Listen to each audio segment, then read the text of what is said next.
Naa ba dinhi ang mga taga-Karaskal? Mag-check attendance ta kung gipangdala ba ninyo inyong mga parokyano. No? O, Karaskal. Lingig.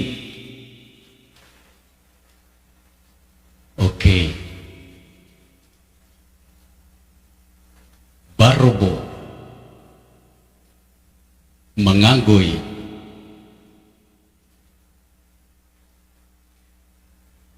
Mga igsuon, bisan kung asa kita gikan nga parokya, kitang tanan sakop sa diocese sa Tandan.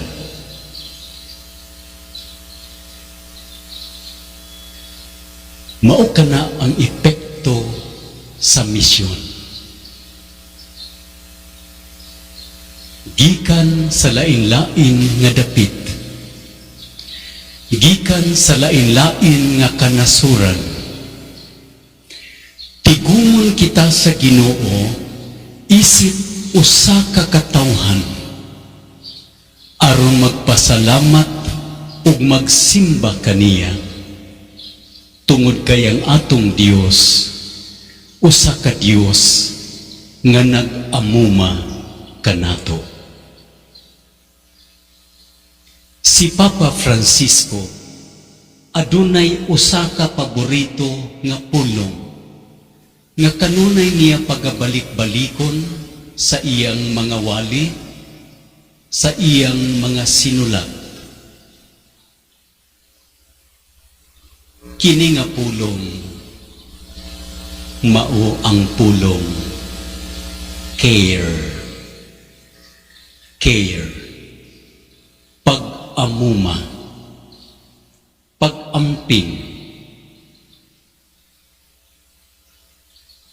Kung dunay usa ka tawo nga mobiya sa atong panimalay, ilabi na karo panahon sa COVID, ang atong pahinumdum kanila. Take good care of yourself because we care for you. Care. Diha sa iyang gisulat nga Laudato Si, nag-ingon siya, the earth is our common home.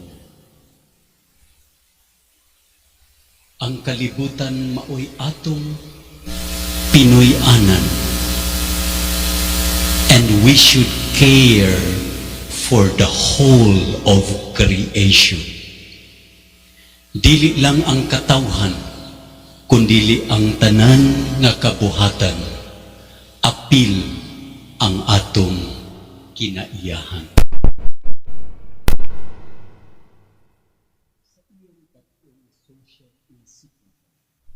Fratelli Tutti. Nag-ingon siya nga kitang tanan mga managsuon. And because we are brothers and sisters, we should care for one another. Kinahanglan nato ampingan ang matag usa ka nato. And COVID-19 is teaching us how to care for one another. Sa iyang World Day of Prayer for Peace karong tuiga, si Papa Francisco nag-ingon, care is the path to peace. Ang pag-amuma, mao ang dalan alang sa kaluwasan.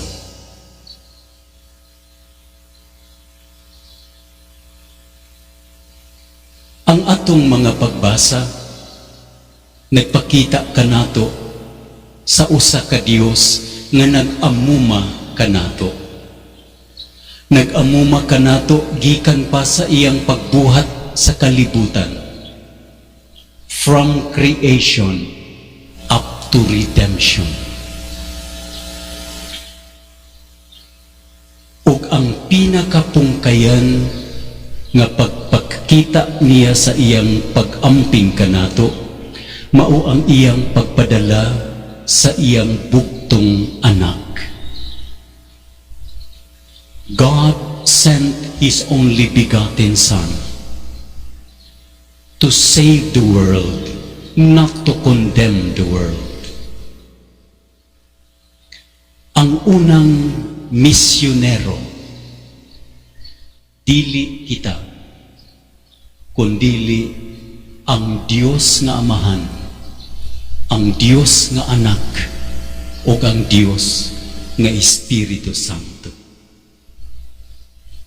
Pag-abot ni Jesus sa kalibutan, iyang gipakita ang dagway sa Amahan, a caring Father, diha sa iyang pagpakaon sa mga gigutom, pag-ayo sa mga masakiton, pagpasaylo sa mga makasasala, pagpangita sa mga nawala. Ang Biblia, usa ka buhing timaan sa usa ka Dios nga nag-amping ug nag-amuma kanato. Ang unang kamatuoran mao kini: ang Ginoo maoy unang nahigugma kanato. Ang Ginoo maoy unang nag-amping kanato. Ang tanan nato nga pagahimuon, pag-alagad ug paghigugma, tubag lamang sa gugma nga unang gipakita kanato sa Ginoo. Mao nga niining tuig sa misyon, Missio ad Gentes, misyon ngadto sa tanang kanasuran. Ang atong tema, gifted to give, gifted to share. O kita ang unang gipanalanginan sa Ginoo, mao nga kita nagpaambit tungod kay kita gipanalanginan sa Ginoo. The true sign that we are truly blessed is when we become blessings for other people. Ang panalangin dili para kanato lamang, kundi kini nga panalangin kinahanglan ipaambit ngadto sa uban.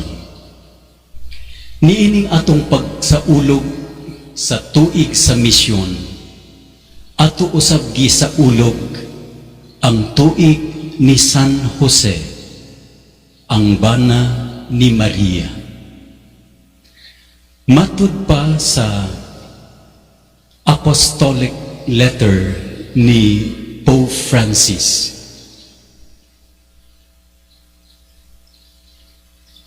nag-ingon siya nga si San Jose mao ang anino sa gugma o pag-amuma sa Amahan kanato. Joseph is the shadow of the Father's love to Jesus, to Mary, and to all of us. So samtang gisaulog nato dinhi sa Pilipinas ang tuig sa misyon, ang tibuok kalibutan usab karon nagsaulog sa tuig ni San Jose. Ug tugutan nato si San Jose nga maoy magtudlo ug mukuyog kanato sa pagpamalandong niining tuig sa misyon. And let us try to focus on the word care. Care. Giingon sa apostolic letter ni Pope Francis, Joseph found happiness not in mere self-sacrifice, but self-gift. Si San Jose kuno, nakakaplag sa lawom nga kalipay, dili lang sa pagsekripisyo sa iyang kaugalingon, kundili sa iyang paghatag sa iyang kaugalingon, isip gasa. Usahay magingon kita, self-sacrifice and self-gift, pareha ramang kana, Bishop. Ingon og adunay kalainan. Because self-sacrifice many times is done because we desire for something. Dili una ako mulakaw karon tungod kay aron akong makuha ang akong gusto. Dili una ako maglaag karon kay magtuon una ka ako because later on mag-enjoy nako sa akong kinabuhi. Mura og dunay kapalit, dunay baylo, dunay bugti ang atong pagsakripisyo. Ginoo, makapasar lang ko sa board exam, magbuutan na gyud ko. Ginoo, maluwas lang ko niining akong sakit, mawala lang niyang akong kanser, magbuutan na gyud ko. Ug ang Ginoo, ayaw lang kay mo na makabuutan sa imo.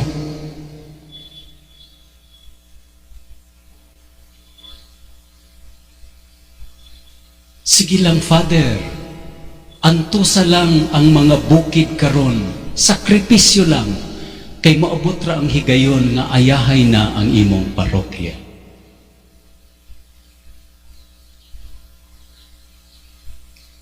Kumplituhon nato ang siyam ka mga nobina mase sa kaadlawon, kay doon na tayo gipangayo sa Ginoo.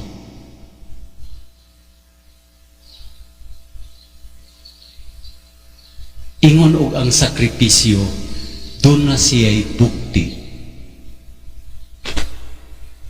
But self-gift is different. You give not because you want something in return. You give because you love. And it is a type of love that is so pure. Matud pa sa apostolic letter, Joseph's love for Mary and for Mary and Jesus is a chaste love. Na ay mga religious dinhi og mga pari. We are familiar of the vow of chastity.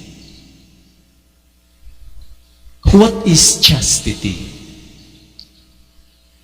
Chastity is freedom from possessiveness in every sphere of one's life. Ang pagkaputli, mao ang paghigugma nga walay pag-angkon.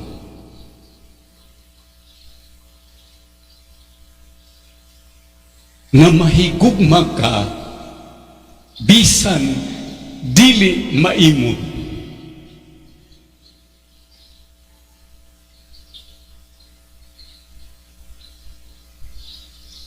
Si San Jose loved Mary so deeply nga iyang gihikling ang iyang plano nga makigmingyo kang Maria.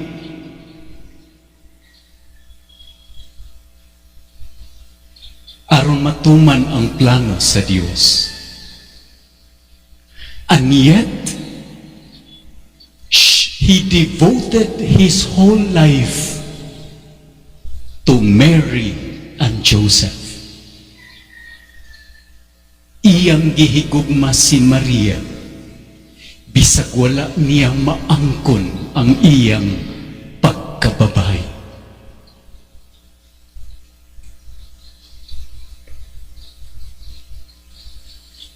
Chastity is loving without desiring to possess. And not just loving people in terms of relationship, but loving in all spheres of life. Sa tanang mga dapit o parte sa akong pagkinabuhi. Tanang bahin sa akong kinabuhi. Dili lang sa pakigrelasyon sa tao.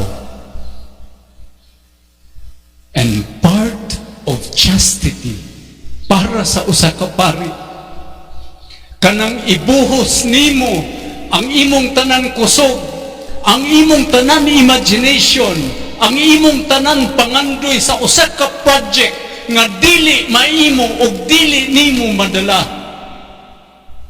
That is chastity.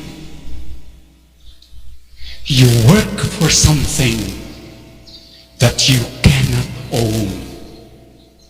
Apan imong gibuhos ang tanan na walang kapalit. That is self-gift. That is more than self-sacrifice. Kamu mga ginikanan, human ninyo ibuhos ang tanan ninyo nga gugma sa inyong mga anak. Angayan man sila o dili, one day they will leave you.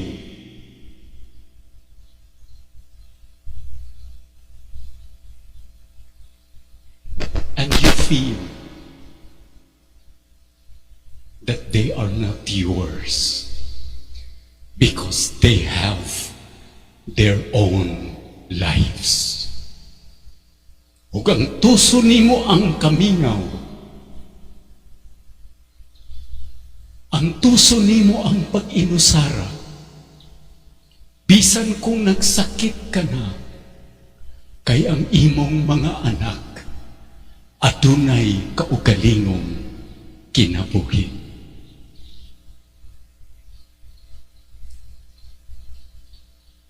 A chaste heart is a free heart.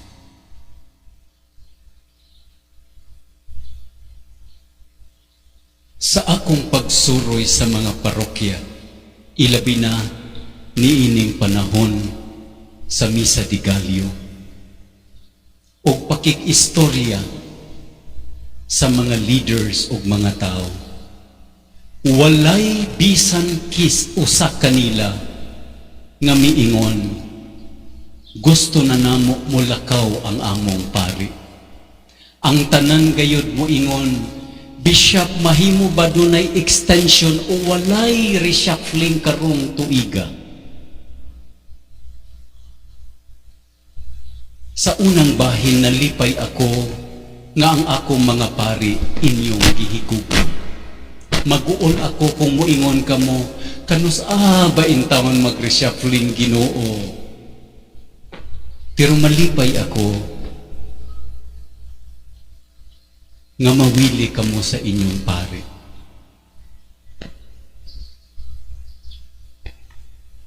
But Saint Joseph is teaching us, we have to be chaste. Mahigog makita kanila nga dili nato panag-iyahon. Kay ang tag-iya sa pari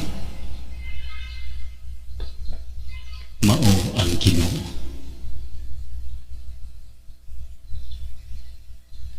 Ug ang iyang tinuod nga balay mao ang iyang misyon. His real home is where God calls him.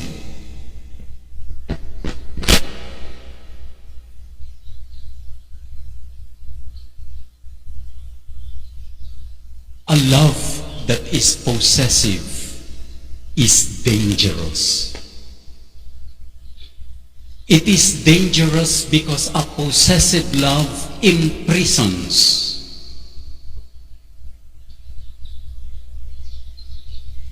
Makagapos. It suffocates.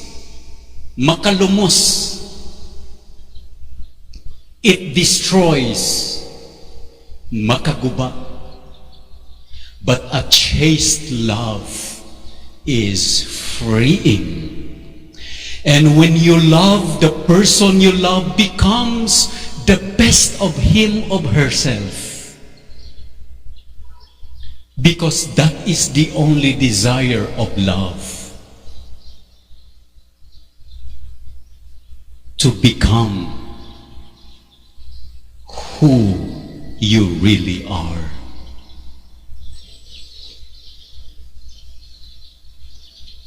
Chaste love in spirituality is contemplation. Kanang pag-ampo nga magsudong sa Ginoo nga mahigugmaon.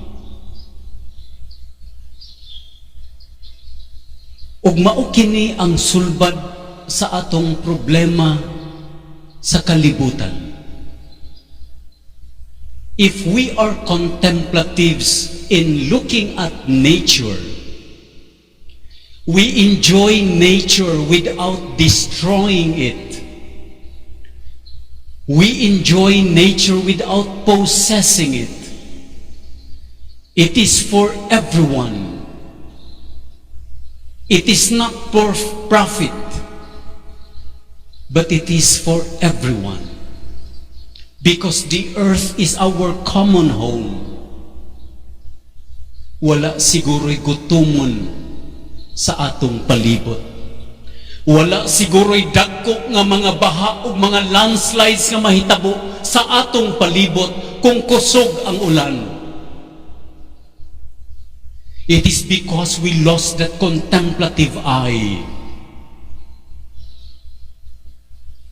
that we abused nature.